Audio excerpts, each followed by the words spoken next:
Bom dia. Que a graça e a paz do Senhor Jesus Cristo seja em sua vida, no seu lar, em seus negócios.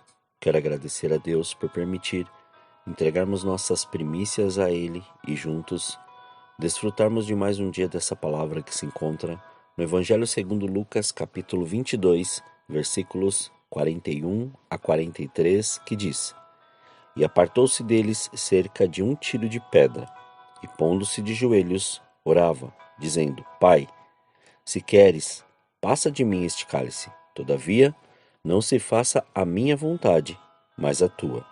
E apareceu-lhe um anjo do céu que o fortalecia.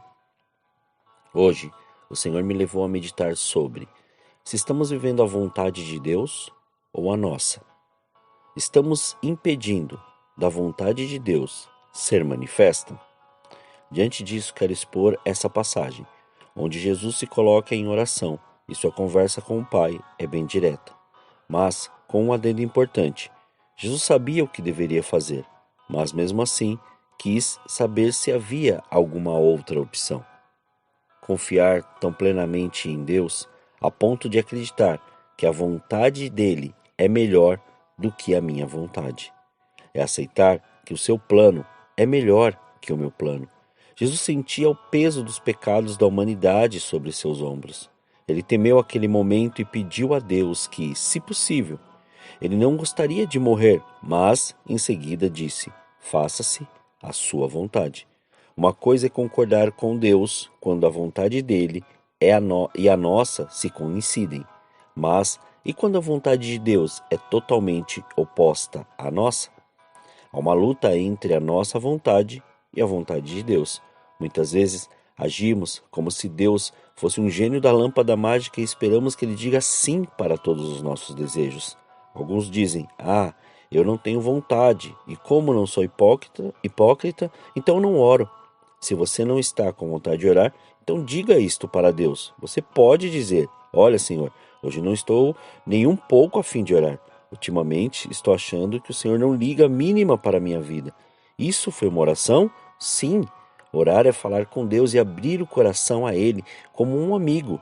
Na primeira carta de Pedro, no capítulo 5, no versículo 7, diz: lançando sobre Ele toda a nossa ansiedade, porque Ele tem cuidado de nós. Sabe o que isso quer dizer? Deus é o ombro amigo no qual você pode desabafar. Algumas pessoas complicam muito este negócio de se relacionar com Deus. Oração é conversar com Deus. Fé é confiar em Deus. Mas como ter fé? Como confiar em alguém que você não conhece? Para muitos, Deus é um ilustre desconhecido, com quem não se gasta quase nenhum tempo. Comunhão é passar tempo falando com Deus e ouvindo suas respostas, como você faria com seu amigo. Se você quer conhecer a vontade de Deus, será necessário conhecê-lo. É só na Bíblia, na palavra. Você vai saber como ele age e como se revela. Existe uma grande diferença entre conhecer a respeito de Deus e conhecer a Deus. Ao ler a palavra, tenha sempre estes dois objetivos: informar-se e ouvir a voz do Senhor, meditando, estudando e aplicando em sua vida tudo o que está escrito. A leitura na palavra lhe ensinará a conhecer a vontade geral de Deus para todas as pessoas. Muita gente toma decisões erradas por não conhecer essa vontade já revelada. O que está revelado não precisa ser mais revelado. Devemos ler a palavra para ter sabedoria. Para tomar qualquer decisão é preciso sabedoria, como a própria palavra diz na carta de Tiago, no capítulo 1, versículo 5.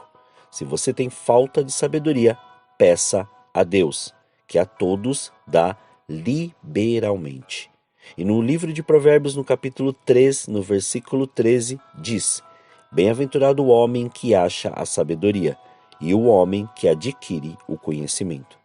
Deus promete nos direcionar à sua vontade se quisermos, como vemos no livro de Salmos, no capítulo 32, no versículo 8, que diz: Instruir-te-ei e ensinar-te-ei o caminho que deves seguir, guiar-te-ei com os meus olhos. Se você fizer da leitura da palavra um hábito, logo notará muita diferença em sua vida. Mas cuidado, você poderá ser enganado pelos seus sentimentos. Lá no livro de Provérbios, no capítulo 16, no versículo 25, diz: há caminhos que parecem direitos, mas o seu fim são caminhos de morte. A palavra está repleta de exemplos de pessoas que começaram bem, mas depois tomaram decisões baseadas apenas na sua própria vontade e falharam. Se for necessário conselho, procure o conselho de pessoas que conhecem a Deus e se relacionem com Ele no dia a dia. No entanto, cuide para não ser parte de um outro grupo de pessoas que nunca aceitam conselhos de ninguém. Lembre-se de Moisés. Ele estava com o povo no meio do deserto e recebeu a visita do seu sogro. O velho e experiente Jetro viu a maneira como Moisés cuidava das questões do povo, como administrava tudo, e ao ver isso, se espantou. Moisés tinha uma administração tão centralizada que fazia com que ele trabalhasse demais. Jetro chamou então Moisés de lado e disse: não é bom o que fazes, logo desfalecerás. Ouça minha voz e eu te aconselharei. Moisés então ouviu o conselho do experiente Jetro e colocou líderes entre o povo, chefes de 1.000, de 100, de 10, e a partir daí as coisas foram muito melhores. Através de Moisés vemos que Deus pode usar pessoas próximas de nós para nos orientar. Podem ser nossos parentes, amigos, aqueles que têm uma vida diária com o Senhor.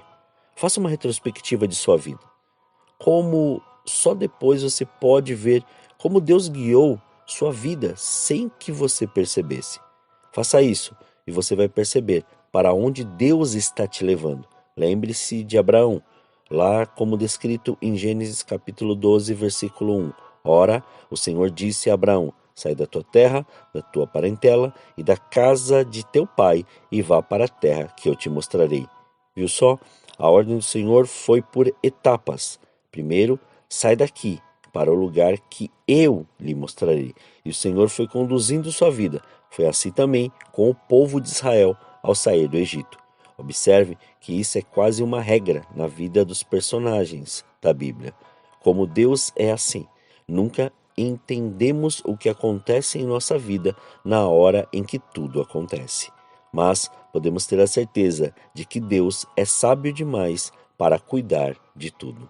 A palavra está cheia de convites para a decisão. Josué, ele lá no capítulo 24, versículo 15 diz: escolhei hoje a quem servais. No livro de 1 Reis, no capítulo 18, no versículo 21, olha o que Elias diz ao povo: até quando cocheareis entre dois pensamentos? Se o Senhor é Deus, seguiu. Se é Baal, seguiu. Convide a Deus para continuar no comando da sua vida. Peça a Ele para não deixar você se afastar do plano dele para a sua vida. Sabe, conhecer a vontade de Deus não basta. É preciso ir além. Fale com Deus em oração. Ouça suas respostas pela palavra. Passe tempo com Ele. Faça dele seu confidente, seu consultor. O próprio Cristo sempre consultava o Pai em tudo. Então, ore.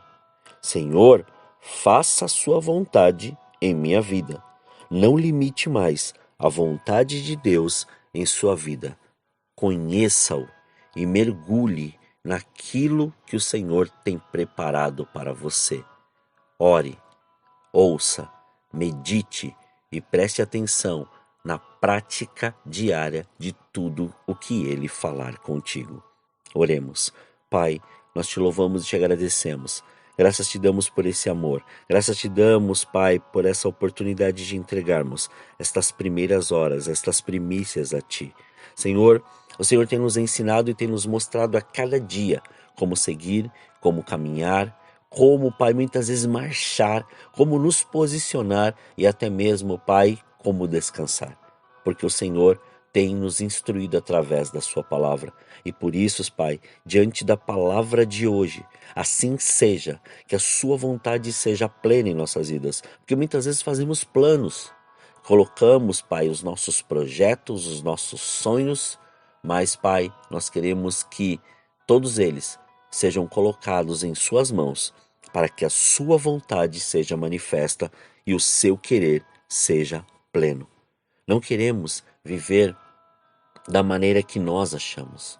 Não queremos viver da maneira que as pessoas acham que é necessário que nós tenhamos que viver.